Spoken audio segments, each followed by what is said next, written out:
Ya, selamat pagi rekan-rekan sekalian. Nama saya Grishima dengan NIM 11181810031 dari Fakultas Ekonomi dan Bisnis Program Studi Manajemen Universitas Macung. Jadi pada bahasan kali ini saya akan membahas tentang extension strategy. Jadi ini perpanjangan strategi. Khususnya saya akan fokus pada price-nya. Untuk case-nya saya ambil dari PT Sido Muncul. Apa yang diperpanjang strateginya? Ini diperpanjang dari sisi product life cycle atau bisnis life cycle-nya. Langsung saja kita ke pembahasannya. Oke, sekilas mengenai perusahaan. Jadi PT Sido Muncul ini salah satu industri jamu dan farmasi di Indonesia yang bergerak di jamu tradisional dan farmasi. Memiliki lebih dari 300 jenis produk, mulai dari obat-obatan, ada food and beverage, dan herbal and supplement. Dalam memahami extension strategi, pertama kita pahami dulu yang namanya product life cycles. Yang namanya produk, yang namanya bisnis pasti melewati yang namanya 4 tahap. Mulai dari tahap pengenalan, pertumbuhan, maturity, dan declining. Tahap pengenalan kita kenal sebagai tahapan research and development, di mana perusahaan mulai melakukan research untuk menciptakan permintaan, untuk menciptakan produk yang diinginkan customer. Kemudian produk itu akan masuk ke tahap growth, di mana customer mulai menyukai produk, pertumbuhan kasnya mulai lancar, sampai ke tahap saturation. Tahap saturation ini tahap sebelum maturity, di mana apabila produk terus diproduksi, kemudian merupakan market leader, pangsa pasarnya luas, tapi produk tidak mengalami inovasi-inovasi lain, hingga customer akan ada di tahap saturation, tahap di mana bosan terhadap suatu produk. Nah, ketika ada di tahap saturation ini, produk mulai diserang oleh berbagai produk pengganti, produk kompetitor. Sebaiknya perusahaan menganggarkan dana untuk kembali melakukan research and development. Kenapa? Untuk memperpanjang siklus hidup produk, agar produk tidak mencapai ke tahap maturity. Tahap maturity ini adalah tahap di mana produk atau perusahaan sudah maksimal. Produk atau perusahaan tidak bisa berkembang lebih lagi. Ketika sudah di tahap maturity, ini produk atau perusahaan bisa saja jatuh ke tahap declining, di mana produk mulai digantikan oleh produk pesaing dan perusahaan mulai menurun, dan pasar mulai menjadi jenuh. Nah, bagaimana dengan PT Sido Muncul? Jadi PT Sido Muncul ini sebenarnya perusahaan yang saya lihat fundamentalnya cukup baik dari tahun ke tahun. Mulai dari laba bersihnya, kemudian return dari aset, investasi, dan equity-nya itu sangat-sangat baik. Cuman di sini dikatakan PT Sido Muncul ini dari segi keuangannya membayarkan dividen konsisten di atas 80%. Jadi dari sisi keuangan ini sudah mengindikasikan, artinya PT Sido Muncul ini sudah di taraf di yang maturity, di mana kas yang didapat dari laba bersih dikembalikan sebagian besar kepada investor. Idealnya suatu perusahaan itu range pembagian dividennya itu di antara 30-40%. Tapi kenapa PT Sido Muncul ini dengan berani membayarkan dividennya konsisten di atas 80%? Bersih juga merupakan salah satu penentu penting ya, karena dividen hanya bisa dibayarkan dari laba bersih. Apabila perusahaan rugi, perusahaan tidak akan mampu membayarkan dividennya. PT Sido Muncul ini kinerja profitabilitasnya bagus, laba bersihnya terus meningkat, membayarkan dividen konsisten di atas 80%. Di satu sisi ini bagus sih bagi investor, artinya investor akan menerima pengembalian dari cash yang diinvestasikan. Tapi di sisi lain, untuk investor-investor yang concern terhadap pertumbuhan perusahaan, ini akan berpikir ulang ketika ingin menginvestkan dananya di PT Sido Muncul. Karena seharusnya cash yang didapatkan dari laba bersih bisa diinvestkan oleh perusahaan untuk menunjang pertumbuhan, tetapi PT Sido Muncul lebih memilih untuk membagikannya kembali kepada pemegang saham.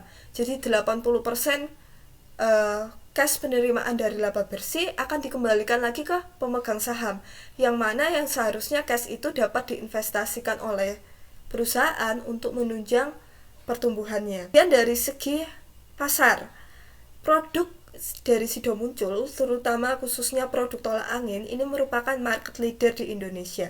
Bisa kita lihat ini presentasinya 70% pangsa pasar ini dikuasai oleh tolak angin, sementara 30%-nya dikuasai oleh brand lainnya. Nah, bagi produk yang menjadi market leader ini sangat-sangat rawan untuk customer berada di posisi saturation. Karena apa? Customer sebagian besar akan membeli produk itu. Dan apabila produk itu tidak melakukan inovasi-inovasi, maka customer akan cepat menjadi bosan. Dan produk itu akan masuk ke tahap maturity dan declining apabila produk tidak melakukan inovasi-inovasi terbaru. Dan di sini produk dari PT Sido Muncul, khususnya tolak angin, sudah menjadi market leader di Indonesia bertahun-tahun. Yang pastinya ini sangat rawan untuk produk berada dalam tahap saturation, kemudian maturity dan declining apabila produk tidak melakukan inovasi-inovasi. Nah, beruntungnya PT Sido Muncul concern terhadap hal ini. Jadi salah satu strategi yang dilakukan PT Sido Muncul adalah dengan melakukan research and development, kemudian menciptakan varian-varian produk. Ini salah satu produk terbaru PT Sido Muncul, yaitu ada suplemen, ada vitamin, khususnya yang dibuat akhir-akhir ini, khususnya menghadapi pandemi ini, ada banyak suplemen dan vitamin-vitamin yang diluncurkan oleh PT Sido Muncul. Kemudian saya akan fokus di price-nya. Jadi extension strategi yang dilakukan oleh PT Sido Muncul ini tentunya membawa perubahan-perubahan, khususnya pada harga. Yang pertama, Sido Muncul ini menerapkan digital marketing and digital store.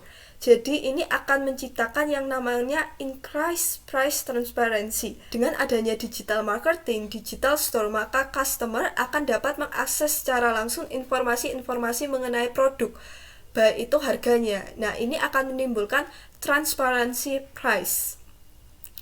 Yang pastinya harganya akan jauh lebih murah. Di sini ada downward pressure of price karena dengan adanya digital store tadi, digital marketing ini pasti akan dapat banyak menekan biaya-biaya tertentu yang pastinya nanti akan berdampak juga ke harganya akan jauh lebih murah. Kemudian new pricing approach. Jadi khususnya di Sido Muncul Store yang saya tahu di sana terdapat jualannya itu per paket, bukan per unit. Jadi ada satu paket isinya khusus paket dari tolak angin, isinya adalah berbagai jenis varian produk tolak angin, mulai dari tolak angin anak, tolak angin pegelinu, tolak angin khusus flu, tolak angin biasa, permen tolak angin, atau minyak angin tolak angin. Ada suplemen tolak angin, itu dijadikan dalam satu paket, kemudian dijual pada customer. Tentunya dengan harga, apabila dirinci, ditelusuri, yang jatuhnya akan lebih murah ke tangan customer. Nah, ini akan dapat menguntungkan customer. Jadi customer dapat mendapatkan produk lengkap lebih murah. Dan tentunya juga akan menguntungkan dari Sido Munculnya, akan semakin banyak produk yang terjual pada masyarakat. Dan ada alternative pricing structure. Nah, ini seperti yang saya bilang tadi, khususnya ada di Sido Muncul Store, ada juga di langganan.co.id.